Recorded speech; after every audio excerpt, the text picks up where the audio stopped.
So what surprised you about Gen Z's behaviour when it came to markets and falling markets and volatility? So we have this theory, and there is research to back it up, that people panic when markets fall. And there's good data to suggest that investors of all types, professionals and retail investors, don't make the greatest decisions in a volatile market. But younger investors have grabbed the buy them dip mentality. They are clearly watching markets relatively closely and they see it as a buying opportunity. So we've seen just incredibly consistent, high quality buying when markets fall. And I love it. I think it's amazing. So at the moment, Gen Z is like 13 to 28 years old. Mm-hmm. So pretty much anyone in their 20s, there is that different mindset. What do you put it down to? Because usually, as you said, people would, I know going through the GFC, I inherited clients that were all in cash because the markets dropped and they were still in their working life and they moved to cash. Mm-hmm. What's different about this generation? Why do you think it is so different and why they're so comfortable? Look, I think there's a multitude of factors. One is this is a very different market to the GFC. The peak to trough in the GFC was 18 months. That is a really, really long time to lose money. And a lot of people felt that the market had bottomed and then take another leg down. So that was depressing. And that bleed really wore people out. It was a 55% fall. Now, most people don't buy at the top and sell at the bottom. That's not what happens. But they remember that price at the top. And so that experience of seeing the price collapse over a long period of time was really, really horrifying for them. Whereas younger people, all they have to go by as a benchmark was COVID. And as a guy I was talking to the other day said, I've had lunches longer than that downturn, right? It was short and sharp. It was 30% 3 weeks and then it was a massive rebound. Everyone had a great time. You bought at the bottom. It came roaring back. So COVID was a sensational experience for people to start their investing journey. Liberation Day was very similar. We had April, turnaround, rapidly running back again. I call it the Fanta Fura's little mishap. Yeah. And I think that V recovery was like 10 minutes, maybe 11. Yeah. Like it was short, within sharp. the week, we got a couple of days. I mean, you did not want to sit on that opportunity because if you did, it was gone. So younger people have seen these really sharp V-shaped recoveries, as you say. I mean, they're more of a hockey stick. Liberation Day has been a hockey stick. It's gone straight past the V and kept going. And so they do have these really positive experiences of buying the dip. That's generally been a really rapid rebound. GFC was the exact opposite of that. If you bought the bottom, it still took quite some time to get to sort of reasonable gains, and very few people bought the bottom. That was not what happened.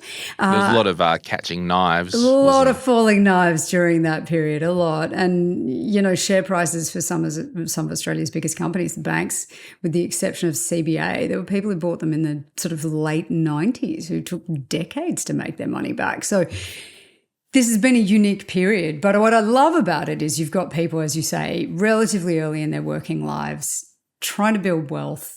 The environment for building wealth is quite challenging when you consider the alternative of trying to buy property and housing, which was what previous generations did.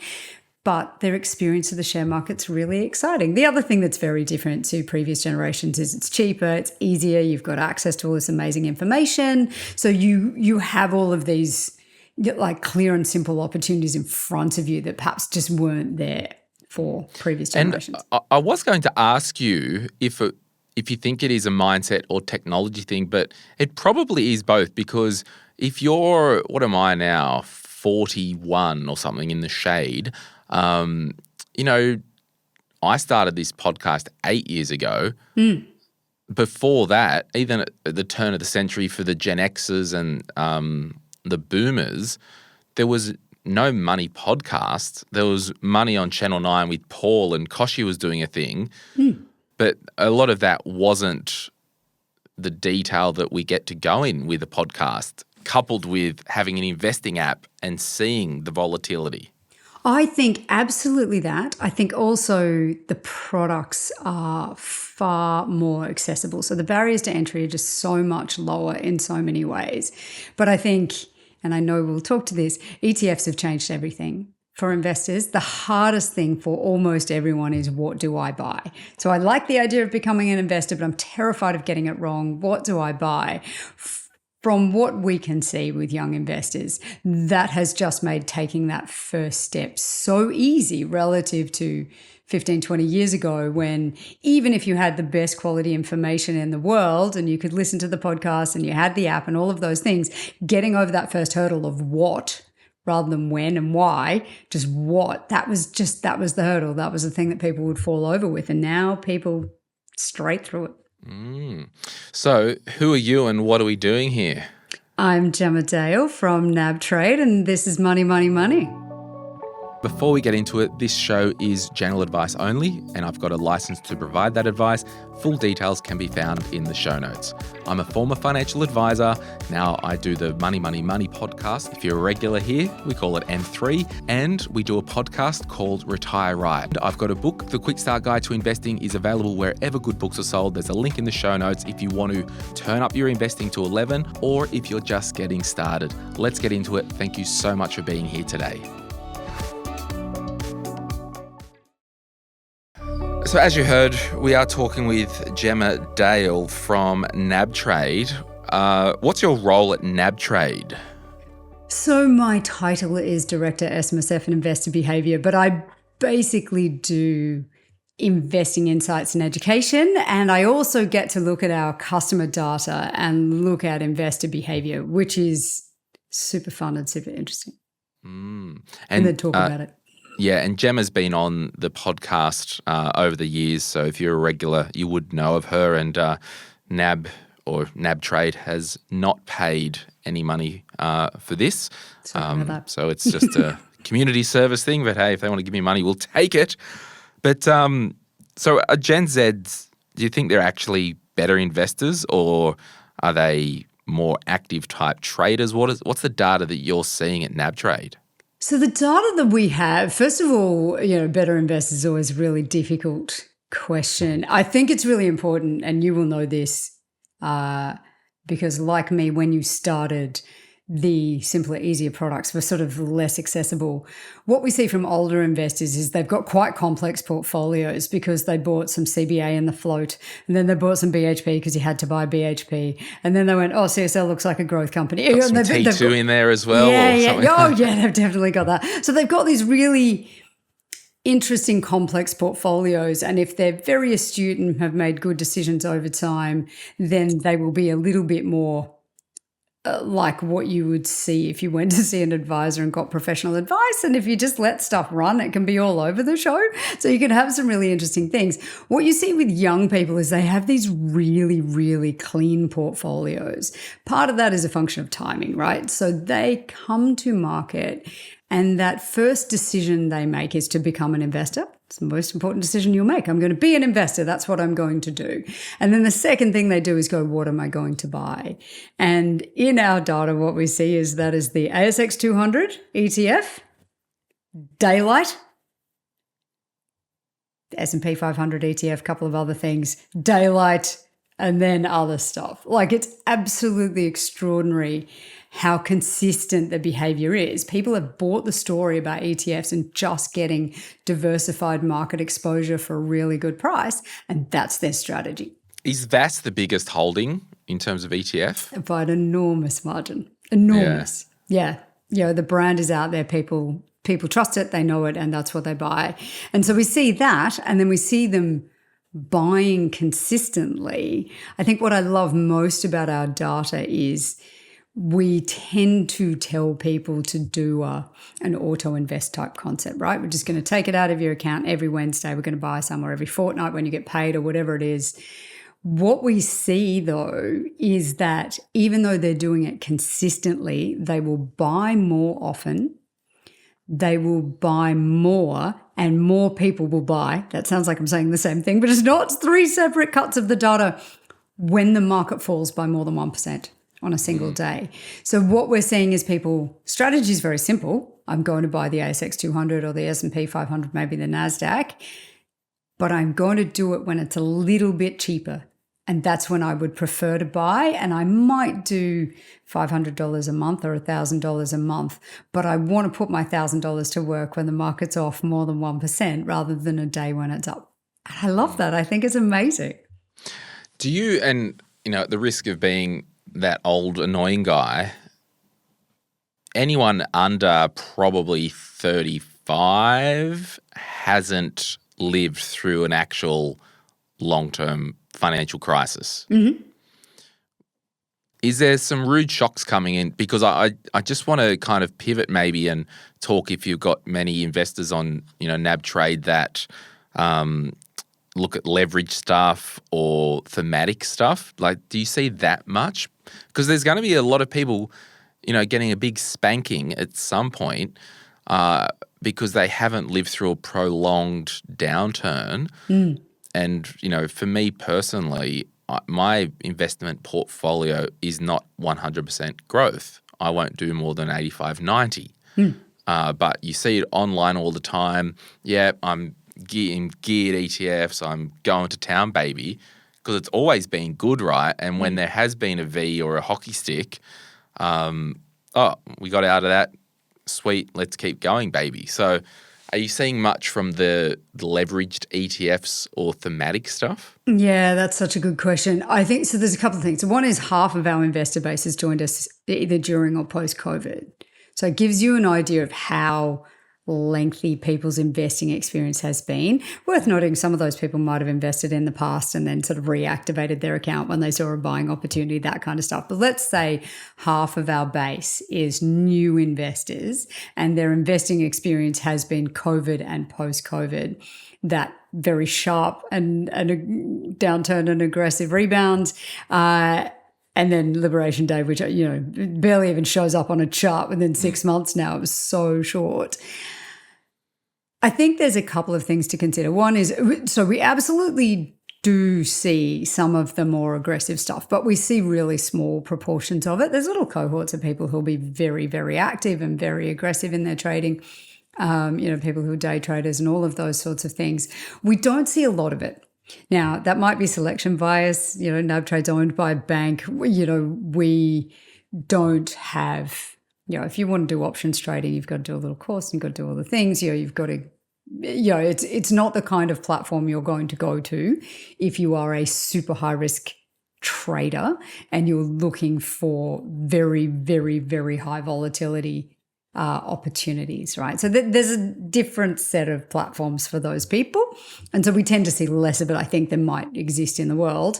Certainly less than in the US. I don't know how much you've been following what's happening in the US, but there's a lot of wild stuff. Yeah, zero day to expiry kind of options. This sort of thing is very, very hot. We don't see much of that at all.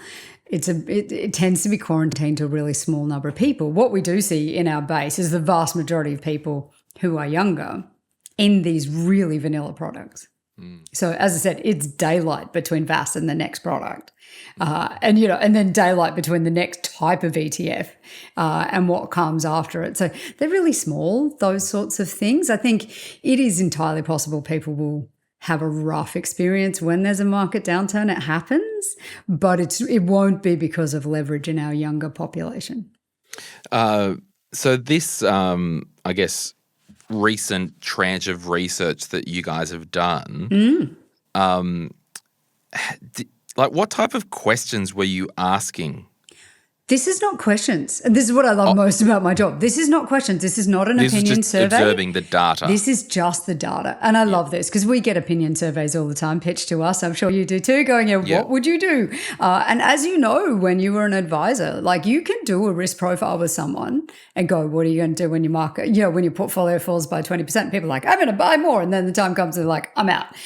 You're like, oh, that was not what we agreed. So this is the data. This is what people actually do. And what we have seen is that younger investors are following exactly the strategy I mentioned. When the market falls by more than 1%, we see a significant, statistically significant and sort of very obvious uplift in the data of more people buying, those people who are buying more, and they will buy more often. So if it's someone who will ordinarily place a trade once a month, they will buy 3 times if the market is off more than 1% in that month. When the market falls by more than 1%, and then we see sort of a shrinkage on the other side, when the market is up, they tend to pull back a little bit. They're less aggressive. They're not wanting to chase. They're just very happy to buy the dip wherever possible. But I think in a dollar cost averaging strategy, that makes so much sense, right? Yeah, and it's kind of funny because, if you dollar cost average and you've got your monthly or weekly amount, it's kind of, if the market does drop 1% and you decide, because when the Fantafura had his tariff issue and the big reveal, the big drop in the market, you could hear a beeping in my office, and that was me backing up the truck and tipping cash into the market. Throwing it in. Yeah. And that's what I was doing too. However, it's like, well, you are kind of timing the market, Glenn, and we say don't time the market, but there is still an underlying DCA throughout the year and a bit of an opportunity fund. Yes. Because I don't think it's too bad to catch a falling knife, and if you're not familiar with that investing term, quote unquote, everyone, it's there could be a share price at $100 and it drops to 80, and you're like, I'm putting $1,000 in. You put $1,000 in, and it drops to 70, and you're like, oh, I'm putting another $1,000 in, and you kind of, that's all good if it's a long-term hold. Mm-hmm. If it's a high-quality opportunity. That's right. Like, I'll catch a falling knife all day long if I'm buying for the long term. You're willing to wear the cuts and the bloody hands. Yeah. When you're day trading, it could be an issue. And I think, it kind of is timing the market, but you're really not, because you're not doing it on a monthly or weekly basis. You're just taking some opportunity. And all that to say, I was going to ask you, do you have in your data when someone signs up to nabtrade, they would have their age, right? So you can get these absolutely. cohorts. So you have to be over the age of 18. You were talking about Gen Z. Yes. So the under 18s, we don't see them because you have to be 18 to have an investment account. Do you ask what people's nominal income range is? No. So we just get the data that's required for you to open an account. We don't get any other personal details, and the cash account attached to the platform is your trading account. So we don't see your salary. I mean, you'd be an unusual person getting your salary paid into it. It's in the trading account. Could. It's just good luck to you. Please do. But that's, you can have a lot of I think it's not like there's a debit card attached to it, right? That's your trading account. So the only reason I asked was because, it's tight out there. But if we're saying, you're saying here, if the market drops by 1%, our youngest investors, they go bigger. Each trade is 5% larger than normal. Yeah. So there is still people that have spare cash relative to their situation. Yeah, absolutely. And they are, this is what I love about it. So the catch a falling knife concept is super important if you're a direct share investor. And there have been so many examples of companies that people felt were, the one at the moment is CSL, right? It was at $310 and then it was sub 200. And we had investors buying it all the way down. Now, CSL is still a really high quality company, but did it bottom out in the 170s? I don't know. And so we've had people buying it all the way down and then going, this is just depressing. And then plenty of other examples, Domino's Pizza, lots of them, right, where the company was a high growth stock, it was going really well, it takes a dip, people go, oh, I love this company, it's great, I'm going to buy this dip, and then it just keeps dipping. When it's an ETF, and this is what we're talking to, is mostly ETFs, different story, right? You've got 200 companies in that portfolio, just in that single investment.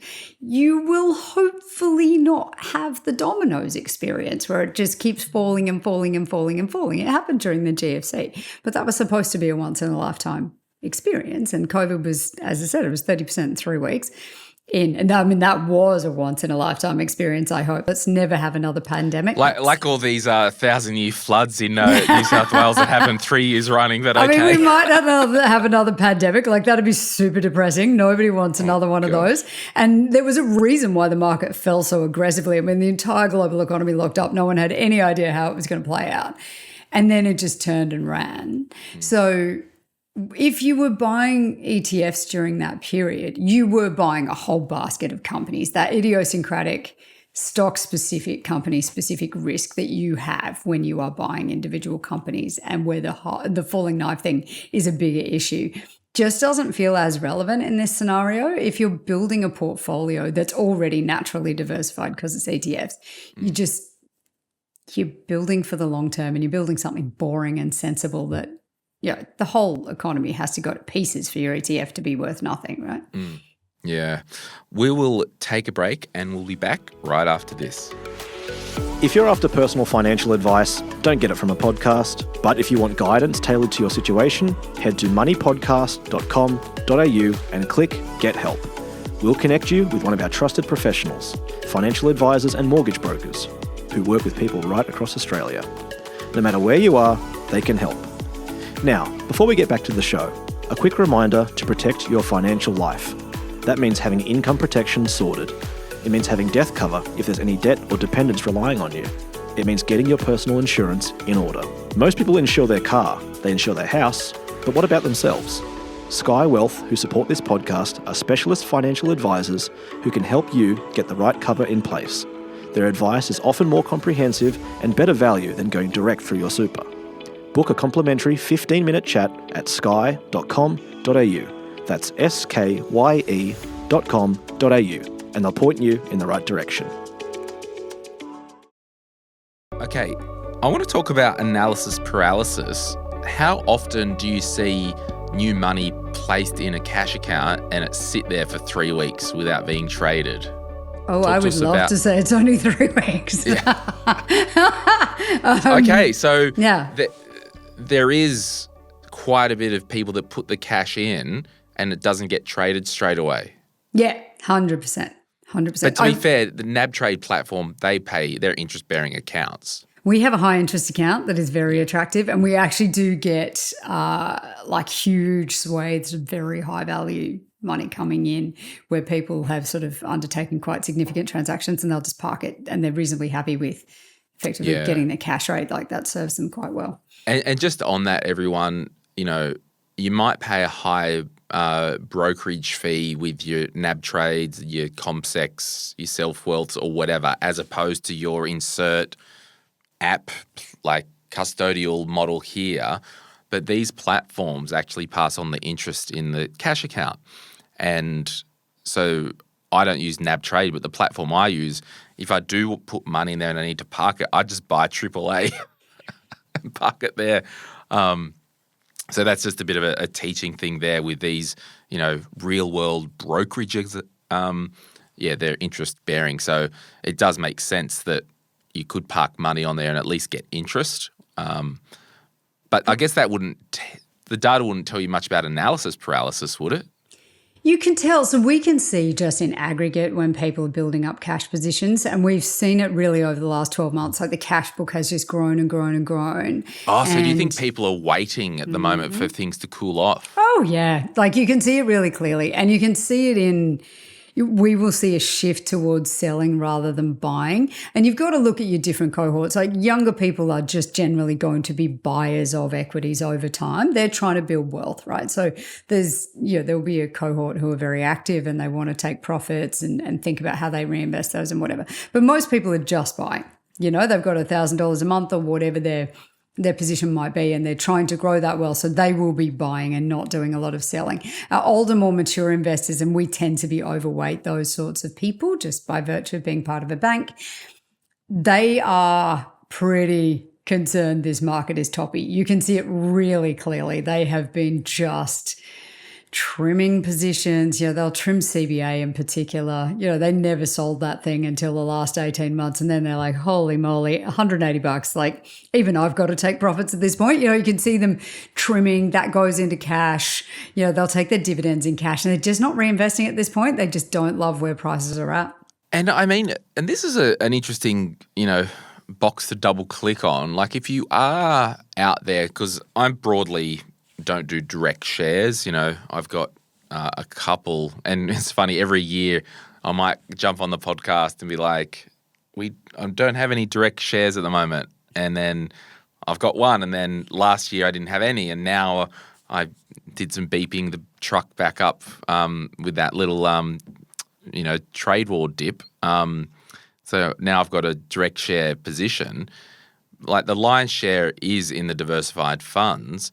But if you do hold a portion of direct equities, 10, 20% of your portfolio, it's okay to take money off the table.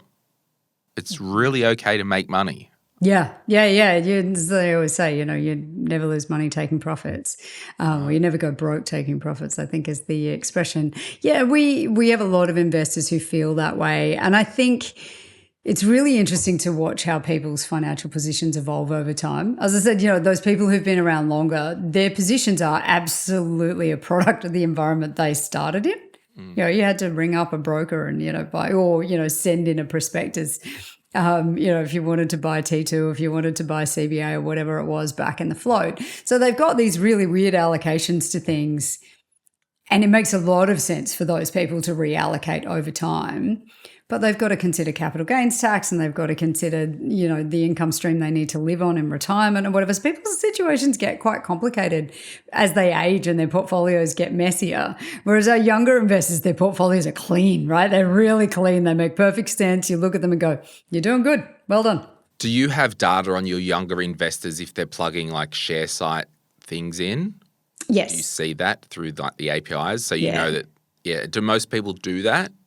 They don't really need to. If they're doing mostly ETFs, then, most of your data is just sort of fed directly into e-tax, right? So a lot of our guys aren't super invested in tax optimization or needing to know. They just want to see the growth over time. Yeah, cool. And I think, the reason I wanted to ask about the analysis paralysis, because if you look at where the world's going and, who knows what will happen. When we're recording this, the 12th of November, so this will be in the can. I think this is going up within the next fortnight, if that, like it'll go up soonish. The S&P 500, it's crazy when you take away the Mag 7, that market is flat. Mm-hmm. The last year or so, probably a little bit more. Yep. And then within that Mag 7, you've got, have you seen like the memes online? You've got like NVIDIA buying other AI companies. Oh, yeah. Like this is just, they're not even memes. They're just a straight diagram of what has occurred. My previous favorite was literally a photo, if you want an actual meme, I'll send it to you, of a house with a porch hanging off the top of it with just two poles holding up this porch. Hasn't been concreted in. One was Taylor Swift and one was NVIDIA, just holding up the US economy. Yeah, I did see that. I love that. Yeah, perfect. She's not touring at the moment, to the best of my knowledge. So we've got one pole holding up the entire economy, and everyone funding themselves off that CapEx. Yeah. So here's a question for you. You do a lot of presentations to investors. When is your next presentation, or when was your last one? So I did one on Saturday, and I'm doing another one on Saturday. Okay. So, yeah. What were some insights that you were sharing? So the presentation I'm doing at the moment, that specific one is a panel at an ASX Investor Day, and they're really good days. Yeah, I actually went to one last year or the year before last. Yeah. It's full day. It's $40. It's fully catered in a nice venue, and you see a whole lot of different presenters across a different range of things. Interestingly enough, it was a panel on, and normally I do the plenary, which is sort of a market update and a macroeconomic kind of update. This is a panel about retirement, and I thought it was going to be difficult to make it relevant to a fairly diverse audience, but it was apparently the session that's had the most questions of any topic they've ever fielded. And it was quite extraordinary, the range of questions people had. The one that I found a little bit sad, to be honest, was the second most upvoted question, was should I move to a cheaper country when I retire? Ooh. Well, how did the panel answer that? I mean, it wasn't fed to us. We didn't get to it. Although I will say for the audience, a lot of the audience were new Australians, and they would be going home to their country of origin. Like it was heavily. There were a lot of retirees, and there were a lot of sort of people who've probably been here 10, 15 years. And so a lot of people had questions about, what do I do with my super if I want to go home, and what happens here and all that kind of stuff. So there was a bit of that. So that may have driven that particular question. Any other things that were discussed that were topical? So this question about when the AI run finishes. Yeah. What were most people saying? The level of anxiety is really clear. And there is always this perception that retail investors and people like you and me who invest, so non-institutional investors, just people, are not astute about the market. I don't think there was a person in the room who didn't know that the Mag 7 are wildly overvalued and that the AI CapEx cycle has to come to an end at some point. And, so people are very well informed about it. They just don't know what to do exactly. But that is the trade-off, isn't it? And I know it'd be a bigger concern if you were knocking on 60 or 65's door and you had new money. Do you legitimately put it to work now? I mean, because you don't want to sit on cash for the next 5 years waiting for it to come off. Yep. And that seems really clear too. Or maybe just buy the Aussie market, because it's just you get your dividends, A lot of people were concerned about that too, because they're like, the banks are really expensive by historical standards and by global standards, and I don't want exposure to that. So, there's a lot of just generalised anxiety about where prices are at. So where do we put money at the moment? Private credit. Answer all our problems, Gemma. Gosh. But this is what happens at these events. It's amazing. Like, you just get all these questions. You're like, can I gear inside my super fund? How do I bring my UK super fund over? What do I do about the AI thing? It's fascinating. It's really it's good to know what people are thinking about. I think it's very difficult to answer some of those.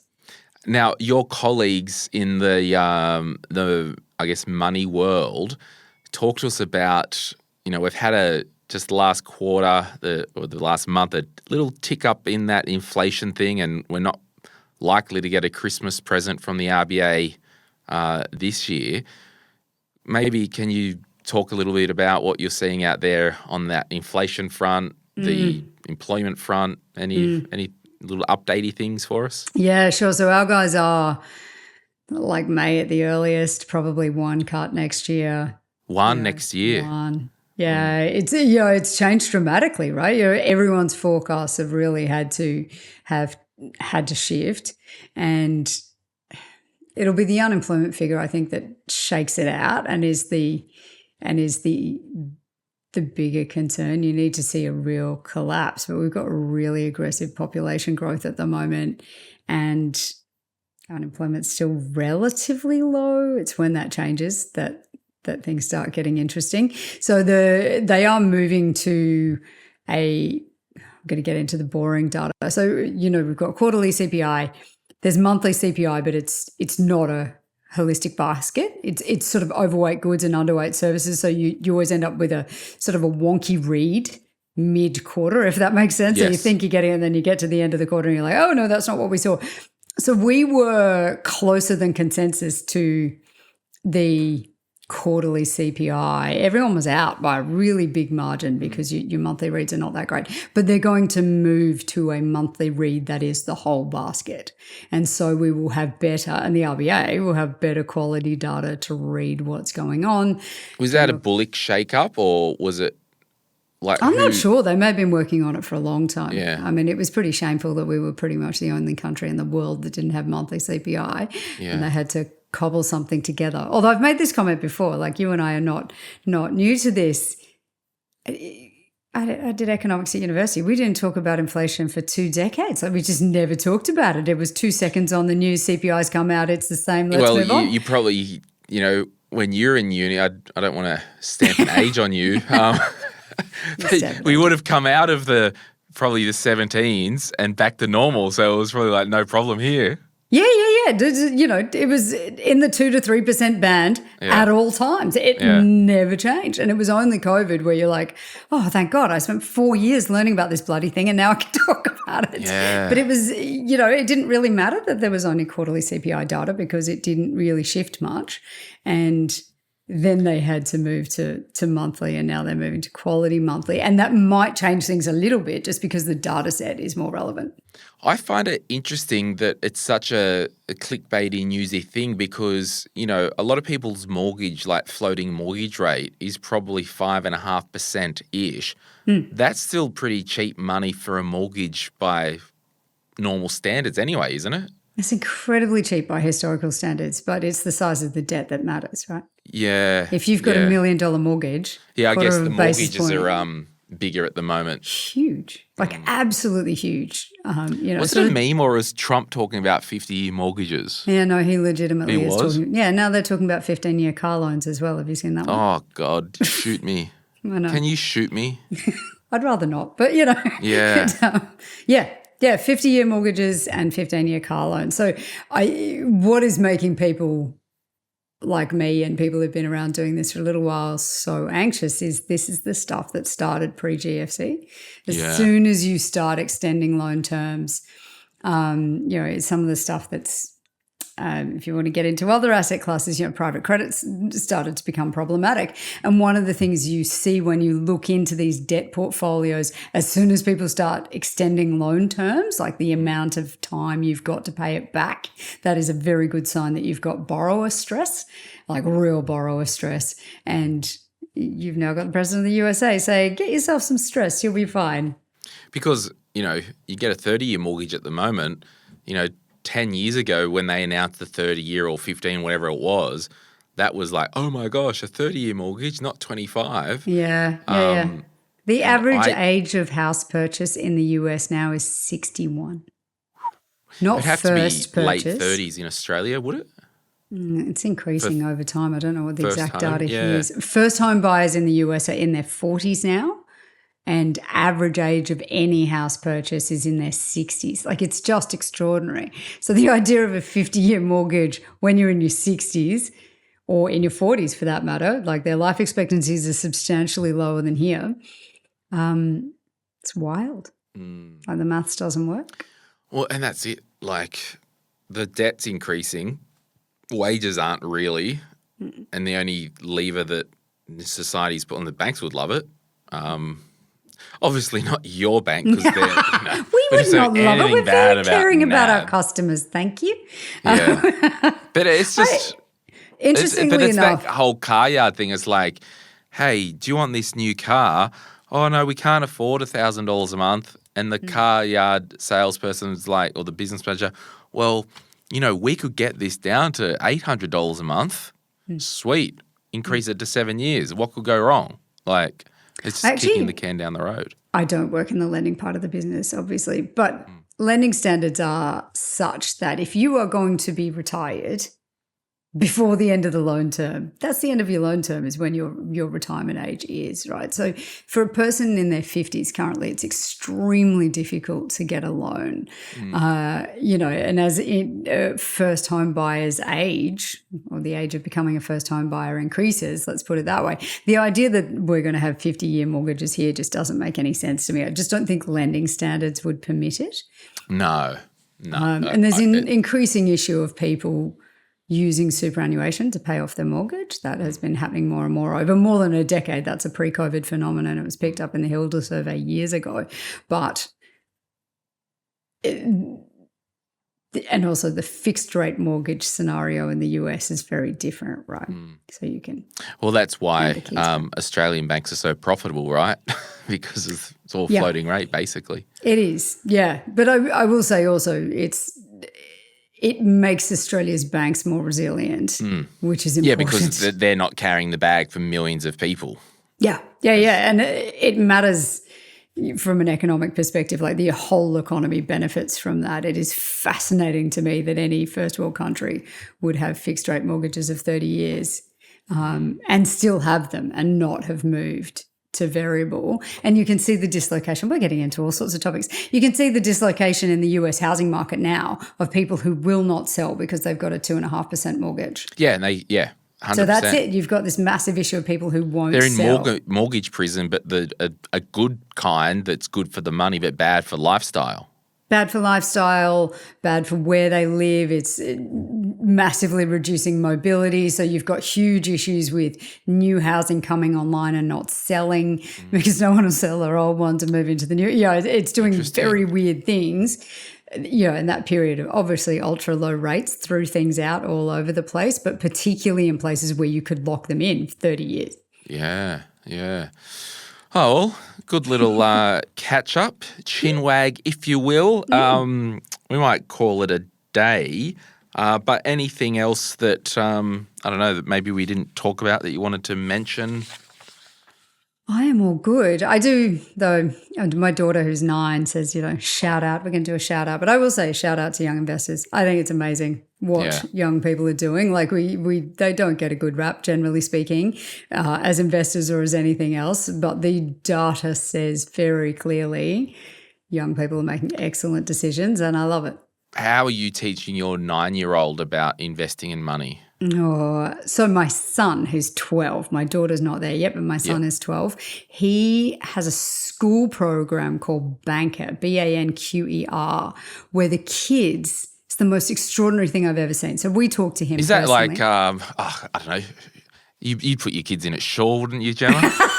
Yeah, this has got us written all over it. No. I don't know how widely available it is. I had not heard about it. Is it public school or private or independent? It's in a private school. So I don't know how widely available it is, but I'm mentioning it because I think it should be everywhere. Yeah. It's incredible. How did you spell that? Banquer, Quer, I think actually. It might be Qer, one or the other. Banker. Financial education made easy for schools. But because it's experiential, so the kids get a job. So they get a job and they draw lots to see who gets what job, right? And someone might be the garbage person. And that means they have to empty the classroom bins. And, and some person might be the banker and they get different salaries. They get expenses that they have to meet. You can put your money in a term deposit. They haven't come to shares yet, but you can put your money in a term deposit and you get interest. The interest is misleading because they earn like 50%. It's wild, but that's fine. It's a good start. Can I use it? Yeah, you can buy stuff and so you can buy like a fluffy chicken emoji or something or other. And there's a child, I shouldn't tell this story, but there was a child who was related to an extremely wealthy person that I happen to know. And this kid just bought all the stuff and had no money, went broke, and was in debt in week 1. I was like, doesn't have to worry. Granddad's going to pay for it all. But this program's amazing. So if your kid goes to a school that has Banker, incredible. They learn about insurance, so they can buy a car if they want to. They don't have to. They can use the car for Uber and things and earn money from it. If they don't insure it, they find out the hard way because every second week the teacher decides who had a crash and how much it's going to cost to fix it. How funny. It's incredible. So I have a lot of confidence in where my son's going to land just because they're getting this experience tool. I think it's wonderful. Yeah, I had Mandy Money on the podcast where she's got similar curriculum for schools. I think it's a good thing, even like just that primitive stuff of concepts. Yes, just basic financial literacy, right? You don't need to know about the share market yet. He's like, can I buy a share? I was like, nope, can't. Got to be 18, but so you and your husband, you're not doing investing accounts for kids or whatever. Is your philosophy we'll build wealth and when they're 18, we'll help when needed? We will kind of involve them in the process when we start investing for them, if that makes sense. There's money invested that will be available to them should it need to be. Yes. But when we start investing for them, it'll be with them. I want them to be part of the process. They can see what happens and all of those sorts of things. But it's a legislative requirement. You have to be 18 to open the account. So you kind of go, what do we do in the meantime? Is it as trustee for blah, blah, blah? Yeah. Yeah, love it. Well, we will leave it there. Thank you so much for jumping on and giving us some insights to what the data is saying, because as they say, Gemma, the numbers never lie. Numbers lie all the time. Until they do. Thank you for having me. Thanks, Gemma. Hey, if you found that episode with Gemma useful, can you send it to a friend or family member and give us a little review, give us a hello on Apple or Spotify, and you can watch us on YouTube. My name is Glen James. We'll see you next time on Money, Money, Money. Any advice is general financial advice only, which does not take into account your objectives, financial situation, or needs. Because of that, you should consider if the advice is appropriate to you and your needs before acting on the information. If you do choose to buy a financial product, read the Product Disclosure Statement, PDS, and Target Market Determination, TMD, and obtain appropriate financial advice tailored to your needs. Simo Interactive Pty Ltd, the publisher of this podcast, and Glen James are authorised representatives of Money Sherpa Pty Ltd, which holds Financial Services Licence 451289. Opinions or comments from any guests on the podcast are theirs and not those of the host or the publisher or their respective license holders.